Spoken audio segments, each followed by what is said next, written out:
Hey everybody, welcome to Always Bored, Never Boring, and the latest instalment in my series of videos on the Age of Sigmar Soul Wars box set from Games Workshop. Now, as promised in my previous video, what do you mean you haven't watched my previous videos?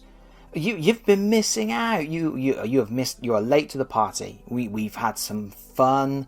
We've built this chap on camera just about, and we built some night haunts, which are spoopy ghosts. And we put together a storm cast and stuff, and those videos were generally looking at the models and the assembly process, sort of showing what you're up against, and sort of wondering whether this is a kit for beginners. So that was sort of the main question was, is this an easy assembly process for beginners? And I came to the conclusion that kind of. All the models in the Age of Sigmar Soul Wars box set are push fit, but in my humble opinion, they do require glue. You can put them together and they will hold without glue. I certainly wouldn't want to paint them without glue, and I do think that some of them are going to fall apart without glue, and some of them are going to be a bit wibbly wobbly, and some of them are going to fall out the bases, and you might lose a few little bits. But if you wanted to get them assembled and on the table nice and quick, then you could do it as a push fit. I think ultimately the conclusion I'm coming to is that this is a really good set of miniatures. I mean, they're absolutely beautiful miniatures. These are some of Games Workshop's finest miniatures ever. I mean, the ghosts, the night haunts are absolutely out of this world. We'll take a proper look at all the miniatures in a moment, but I mean, the movement, the flowing dynamic capes, the general creepy look of the ghosts, it's just some of their finest work. It really is. And on a technical level, and the way the kits go together, it really is difficult to express quite how impressive they are. I just don't buy into the whole no glue thing, which is a minor point.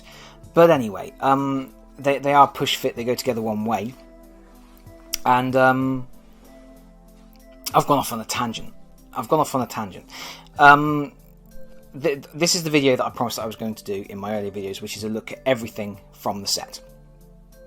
And yeah, the main thing is, again, to look at it from the point of view of is this a good set for beginners? And I do think that this is a very good set for people who want to get into Age of Sigmar. It is not necessary, and for people who have never played Age of Sigmar, it's absolutely fantastic, because the miniatures alone, you get it's an embarrassment of riches, really. There are so many miniatures, 52 miniatures, as 2 complete armies, and varied, interesting armies. It's not just a hero and a couple of basic units. You get some really interesting, different stuff to play with. You get options. You get options, which is quite impressive for a starter set. It's not just going to be here's 2 units of infantry on one side and 2 units of infantry on the other, and you're going to push them across the table, and then, oh, by the way, you need to go and buy a load of other stuff now to make this remotely interesting. You are going to have fun with the stuff that's in this box. And I think if you already play Age of Sigmar and you just want to upgrade to the 2nd edition, and you already collect Stormcasts, or you want to get into the Night Haunts army, again, that's it's going to be a good deal for you, because you get the hardback 2nd edition book and you get some cool miniatures. I do not necessarily think that this is the best entry point to Age of Sigmar for somebody who has never done hobby gaming before. There's just a few little things about the miniatures assembly that I will discuss in detail, that I don't think this is the best starting point for getting into Age of Sigmar if you've never played Age of Sigmar or any other hobby games before. But luckily, Games Workshop have got Storm Souls, Storm Wars, Storm Souls, Soul Wars, Storm Strike. They've got a box set coming out for pre-order. By the time this video goes live, I think it'll be this weekend. yeah, so there's a new box set coming, which is aimed very much at getting somebody who's never played Age of Sigmar before into it, and sort of looks like it's going to be that perfect stepping stone for somebody who has never done hobby gaming before. And I'm going to pick up a copy of that, and we'll have a look at that in detail as well, and sort of see if that's the best option. Because Soul Wars is a big, quite intimidating product. Even though the models are push fit, there's a lot of them, and some of them are fiddly, and some of them have got very fiddly parts, and they're all in matte grey, and it's a big project. It's not something that I think people are going to want to take on lightly. So anyway, let's have a little look at what you get. Let's start with the Stormcast. Go on then. Let's start with the big dude. This is the largest model in the set. This is the Lord Arcanum on Griff Charger, and it's just a phenomenal kit. It's utterly beautiful. It really is. It's imposing. It's large. It's imposing, but it's not crazy. It's not going to take up half your shelf, which I like. I'm not really into absolutely huge miniatures, but I think this is a good size. It's a good leader size thing. It's going to look imposing on the battlefield. I did a whole video on assembling this guy, so I'm not going to talk too much about the assembly process on him. I made a bit of a boo-boo because I didn't follow the instructions exactly. I did one of those things where I've been hobby gaming for years and years and years, decades in fact, and I kind of got ahead of myself a little bit, and you know, I didn't refer back to the instruction manual. You should always refer back to the instruction manual. But no harm was done, and it was a little bit of an adventure. It was a bit exciting on the way. And he's lovely, and I love him. I think he's amazing. So he's a cool leader. You also get a sort of secondary mage type hero character. This is an Incantor. This is one of the new female characters in the set. What Games Workshop have done with this Stormcast Force, which is quite nice, is they have dropped in not a huge amount, but there are some female characters. There's some rank and file troops, and also this hero character as well, which is quite nice. It's and also it's a Stormcast without helmet. You don't get many Stormcasts without helmets, but it's nice to have a bit more diversity in that regard, in terms of just the way they look. Some with helmets, some without, some with long hair, some without, and mixing in some female troops. Just the army would be that way, so it makes sense to have those troop options. They don't have any different rules or anything. It's just nice for a bit of variety. And this is a very cool miniature. Although I don't know, the arms feel a bit stunty on this miniature a little bit, and I'm assuming I think it's because she's got these flowing sort of robes here and here. It sort of makes it feel like her armpit is there. It makes it feel like I should. Oh, I think I've got a pointy stick. I got this. I got this tool. It feels like her armpit is there a little bit. And it sort of gives like an optical illusion that she's a little bit of a T-Rex. But there we go. So that's the Incantor, and then you get some Castigators, which are basically well, they're like crossbows, but they're more like grenade launchers or rocket launchers. These are sort of explosive.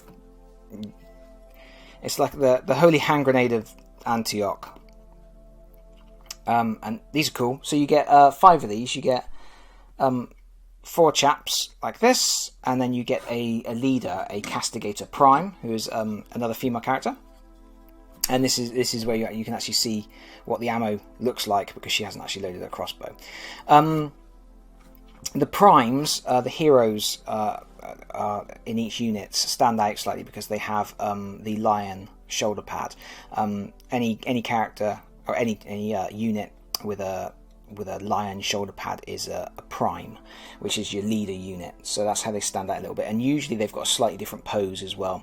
So like all the castigators have got this this shooting pose, except for the prime.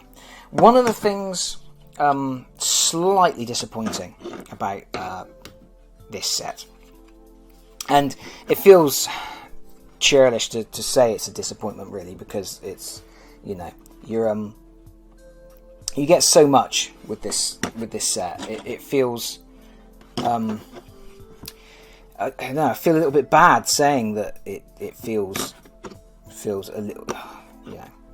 Anyway, I think you can see what I'm going to say. They're very similar. This is a unit of 4 very similar looking characters, and to the point where you actually get 2 identical models of each type, because you get 2 sprues of these guys, and there's one and it's a duplicate sprue. So you get two of this guy and 2 of this guy. And because they're push fit and monopose, they only go together one way. So the way they come out of the box, you're not going to be able to assemble them any differently, which is a little bit of a step back compared to the this Space Marine, the Primaris Space Marines from the Warhammer 40k sets, because although you got 2 identical molds for each of those Space Marines, they were designed so that the heads could face in different directions, and it was a minor thing, but it actually made a big difference, because just by positioning the head like facing one way or facing the other, you completely shifted the nature of the pose. So where one might be sort of feel like he was charging forwards, suddenly by looking the other way, it looked like he was like twisting in mid run, and or suddenly being having his attention drawn in another direction. But you can't do that with these guys. These guys go together one way and one way only, unless you start cutting and doing things like that, which is obviously for people with a bit of experience with this sort of thing. And then you get the evocators. I'm probably pronouncing all of these wrong because I probably am. You get 3 of these guys, and they're all different. And one of them is Prime. This is the Prime. You can tell he's got the lion pad, and he's got his sword up in his lion-o pose type thing going on. These go together pretty nicely. They have this thing. Most of the Stormcasts work by having the arms go sort of inside the torso, and then you clip the front of the torso on, and that's supposed to hold everything together. The downside being, you do get visible joins along the... Sorry, that's completely out of focus. You do get visible joins along the shoulder plates. You can minimise those if you're using plastic glue.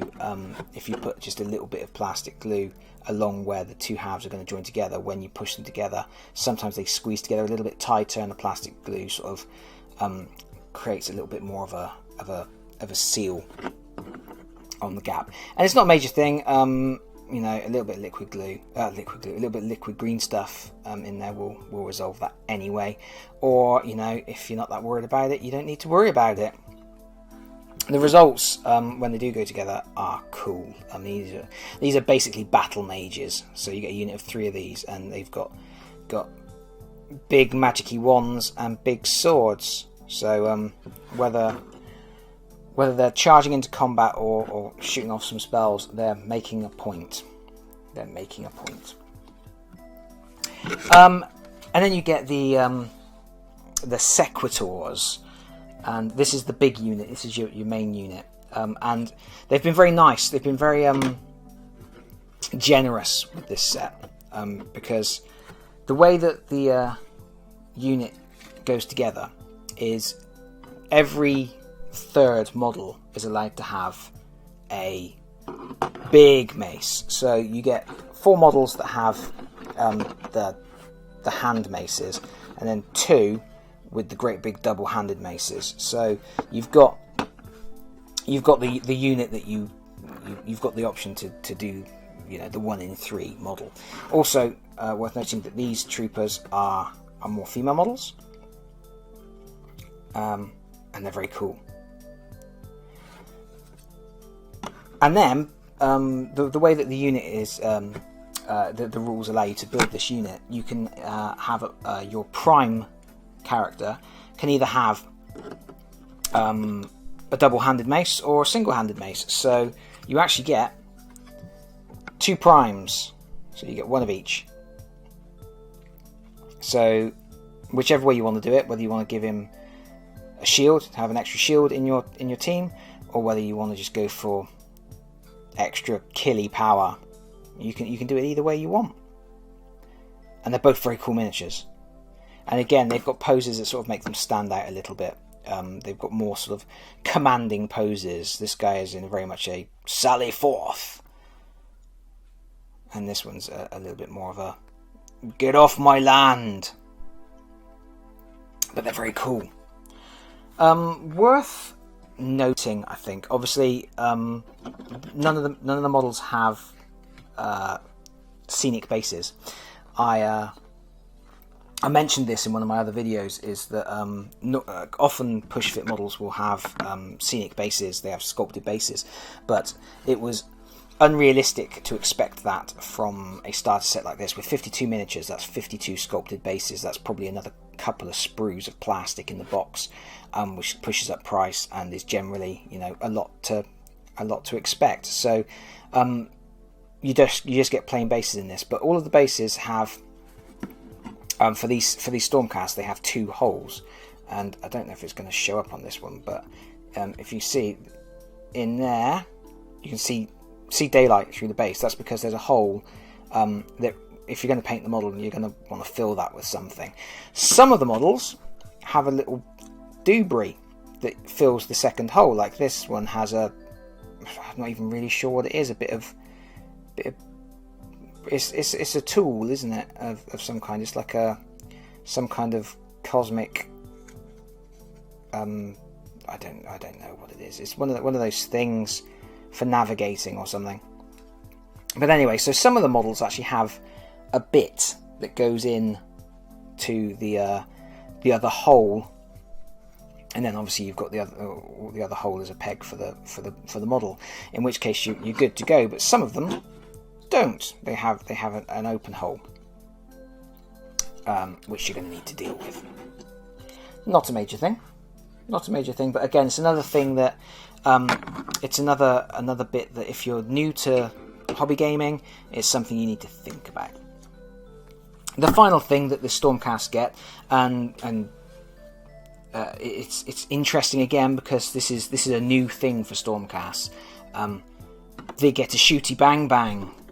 They get a war machine. To the best of my knowledge, I may be wrong, but I believe that this is the first time that Stormcast have had artillery. And he's got one of those thingies that I was just talking about, one of those instruments. Very cool. And we get another Stormcast without a helmet. This one is like a surly older gentleman. So that's cool. Yeah, it's a good. It looks a little bit like an old sort of Reaper volley gun type thingy, Reaper crossbow gun, but fires explosive nonsense because the Stormcasts are all about shooting really explosive nonsense everywhere. That's cool. This went together so easily. It's just 2 bits sandwiched together. A bit went on the front, leg went on the front, and then it went into a special base which had 3 holes. Special extra large base for it. I don't think there was anything particularly with the Stormcast that was that challenging. If you follow the instructions carefully, do everything in the order that it's presented in the instructions, I don't think you're going to go wrong with any of it. The Night Haunts, you get your big bad, you get your Knight of Shrouds, who is just absolutely awesome. A little bit fiddly to go together. One of the problems with Nighthaunts is they've got a lot of spindly bits, and sometimes you've got to click pieces together or push pieces into bases, and it might take a little bit of pressure to do it. And you have to be very careful how you're doing it, because if you press on the wrong bit, like if you press there, you might snap that bit off. Games Workshop figures are pretty robust, a lot more robust than a lot of people think for. But you know, if you're going to put a lot of pressure on a spindly bit, it is going to break.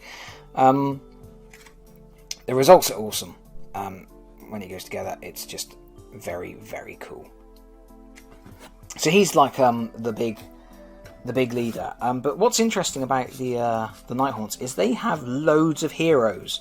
So you also get a Guardian of Souls. These miniatures, rather than using pegs, go into slaughter bases. So you know, there's a slot in the base, and each miniature has a tab at the bottom that fits in. When you're putting them in the bases, again, don't just sort of try and push them in from the top. You have to kind of try and get some pressure on both sides of the tab and push down together on both sides at the same time. If you try and push down one side, you might put too much pressure, it might snap something. Really, really lovely model. I absolutely adore this armour on his back. It just makes him look sort of it's like a beetle. Looks like something out of Dark Crystal. It's very alien and unpleasant, and I like it a lot. And this, again, with the mystical flames coming out of the lantern and things like that, there's just such a sense of exciting motion in it, the whole thing. I love it. It's fantastic. I'm a big fan of that one. And then there's the Lord Executioner. There's another fantastic miniature. Really, really big, really tall. Very wibbly, because you've got this whole upper half of the model is hanging on that axe handle. So again, when you push this model into the base, you have to be careful. You don't want to push from there. Obviously, you need to kind of get down here and push it in from this bit. This model came with an extra doobry for sticking on the base, and it is actually a skull with a rose growing out of it, and some vines, and that's just cool. It's just really, really beautiful little touch, which I love. I also love these other ghostly apparitions that are soaring around it. And the face on this thing, I don't know how well this is going to come out on camera because he's wibbling. Let's see if I can get the face to come out. You can see the skull. There's just the outline of the skull pressing up against the cloth. It is genuinely creepy. And then the way the cloth is gaping open, that makes it look like a screaming mouth. It's such a cleverly constructed concept. It's wonderful. It's really, really special. Big fan of that.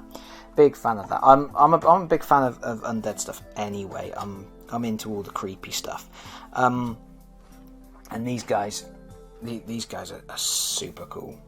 This is another one where you're going to want to be a bit careful when you pop him into the base, because you don't want to break him. This is the Spirit Torment. He's very much, the change you forged in life. It's very cool. Again, he's got that sort of double plate arched back thing, which kind of gives that sort of beetle-like quality to it, which I like. All of these miniatures, most of them kind of are two halves that push together.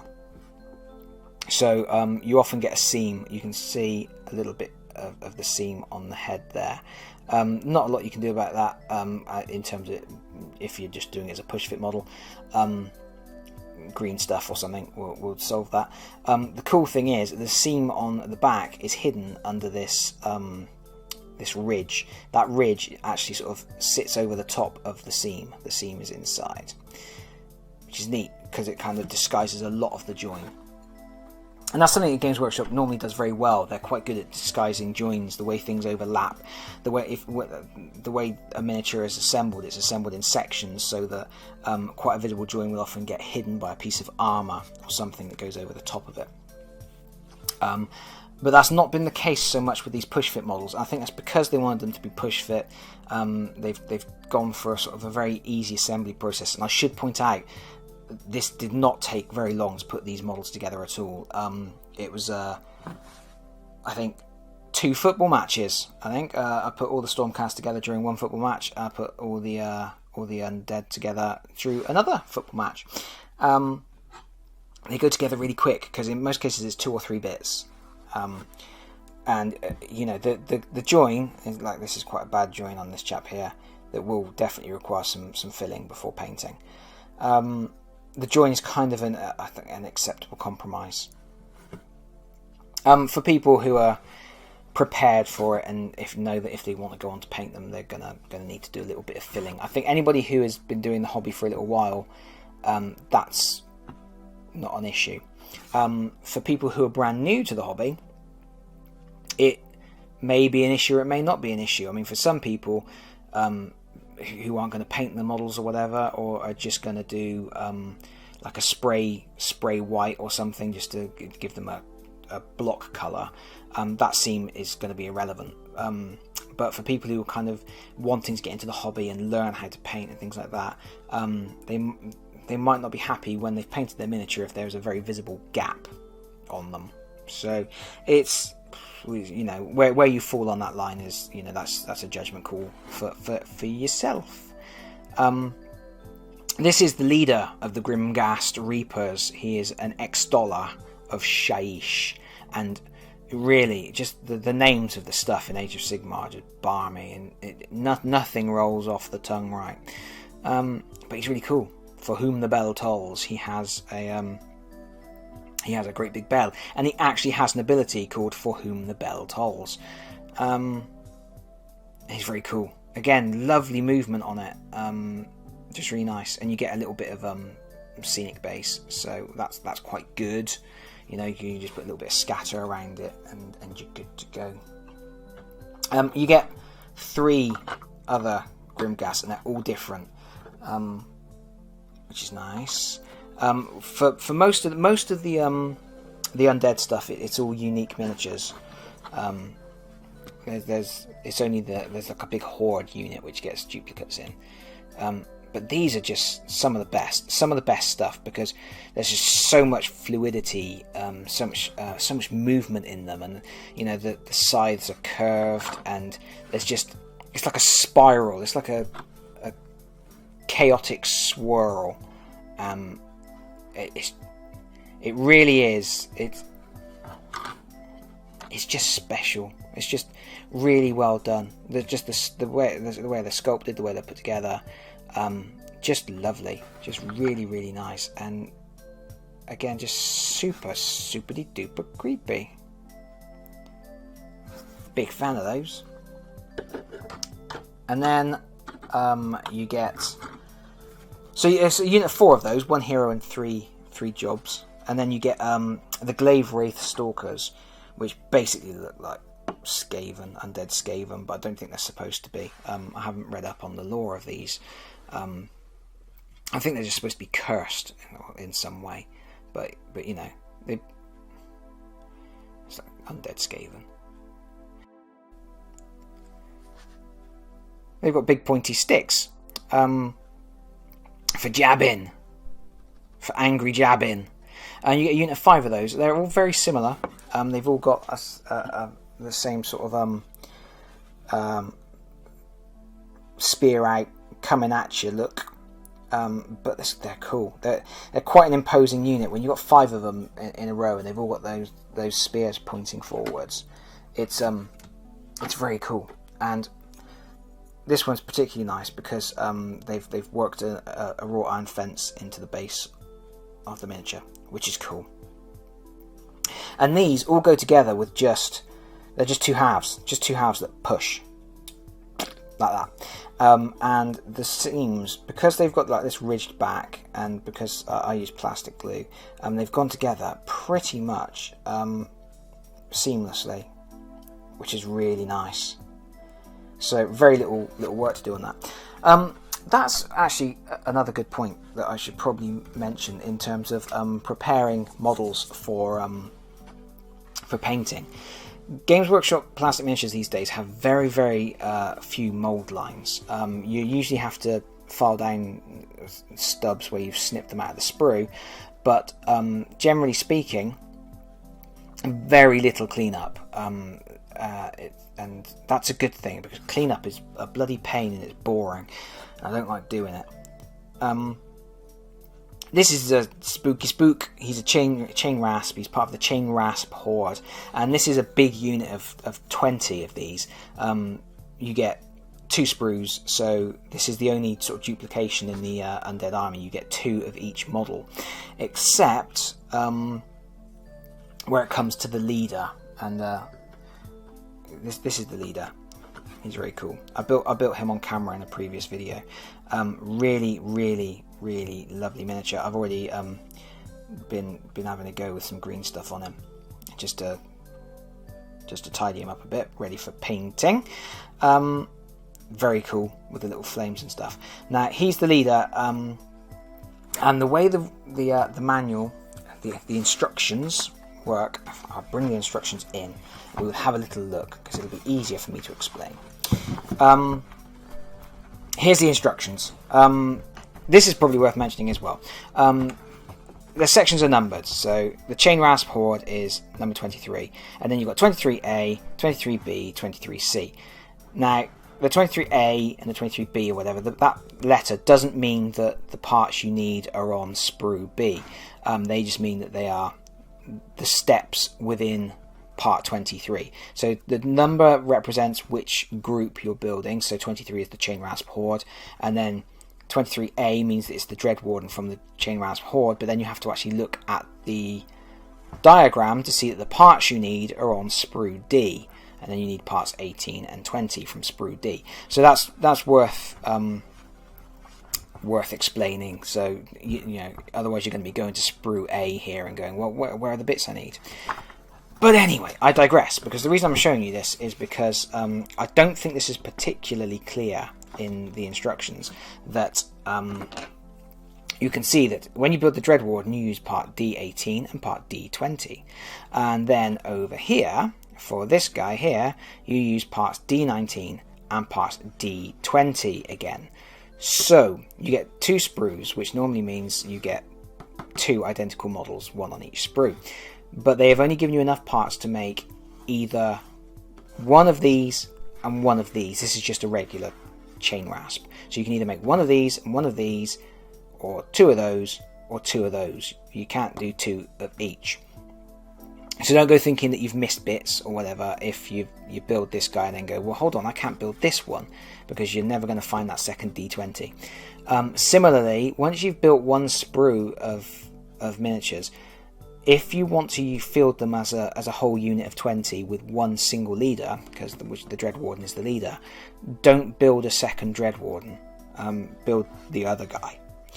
If you want to split this into 2 units, smaller units, I cannot tell you whether that's a good idea or not. I get the sense this is supposed to be a horde that works as a single unit. There may be some benefit to breaking it into 2 smaller units, I don't know. But I didn't. I built one Dread Warden and one of these guys because I wanted to have one of every model that I could get. But it is worth bearing in mind that you can only get one of each of those guys.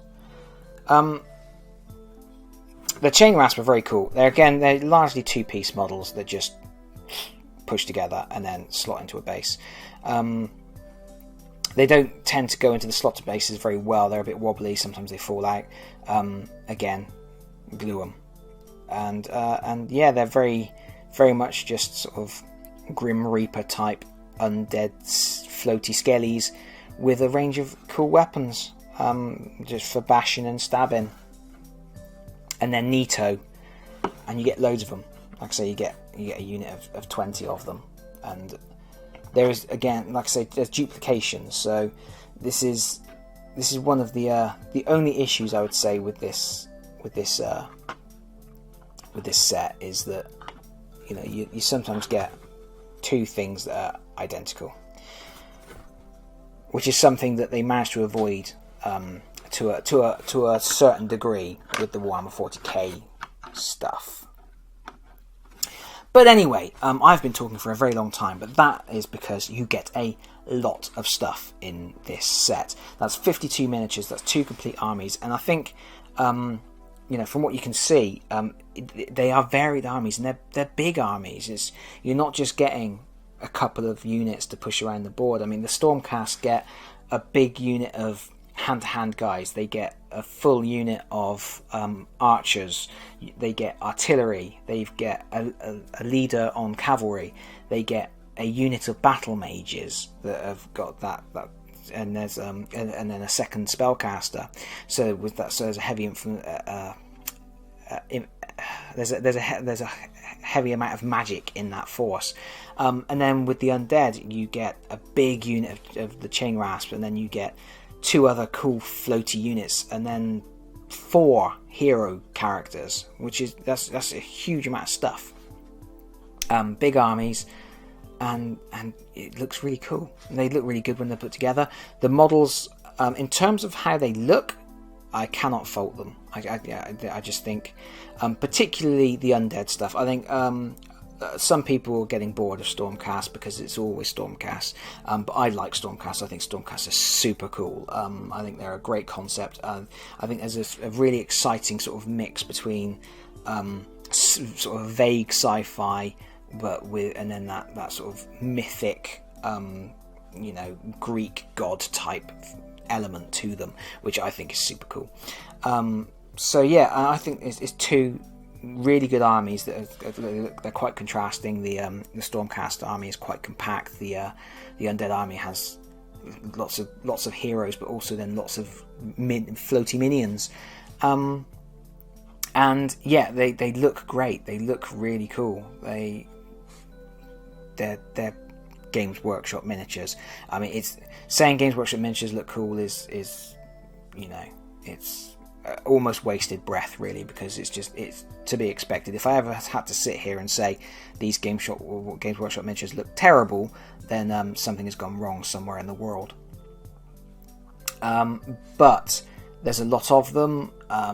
Some of them I think require a little bit of finishing off with green stuff and things like that, just if you intend to paint them. There's some bigger stuff. The Night Haunts are quite floaty. They've got some thin bits that when you're clipping them out of sprues, you have to be very careful that you're not going to snip off the wrong bit. I don't say that new people should be intimidated, and anyone new to the hobby should be intimidated by these. If you follow the instructions carefully, there's nothing here that you can't do. There's nothing here that is beyond anybody who, it's the fancy Airfix kits, basically. I think there's, it appears more daunting than it is probably what I'm trying to say, but it's almost impossible not to appear daunting when you're putting this much content into a box. Speaking of which, in my next video I'm going to be talking about the actual game, the rules, and how this box introduces people that are new to Age of Sigmar, how it handles introducing you, getting you set up for your first game, and then taking a look at the rules as well, and that really lovely hardback rules book. But for now, my voice is about to give out, and I can't imagine anybody is still listening at this point. I've been going on for ages. But final thoughts, this is a cracking set of really, really good miniatures. If you're going to buy the set, I suggest you also buy a pot of plastic glue, and make sure you've got some snips. Beyond that, you may also want to invest in some liquid green stuff, but don't do that straight away, especially if you don't intend to paint straight away. That's what I've got to say for now. Thank you everybody for watching. I really appreciate it. If you've enjoyed this, do the whole thing, do the subscribe and like thing, because it makes me happy. Bye everybody. Bye bye.